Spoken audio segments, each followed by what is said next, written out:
Although dates fruit has many health benefits, it has high natural sugar content. I usually drink this smoothie when I don't have GI inflammation and when I want to treat myself.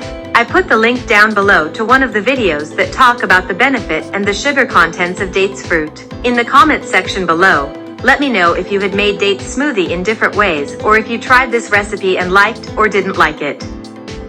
If you enjoy this kind of content, don't forget to hit the like, subscribe, and the bell notification. I will see you in the next video.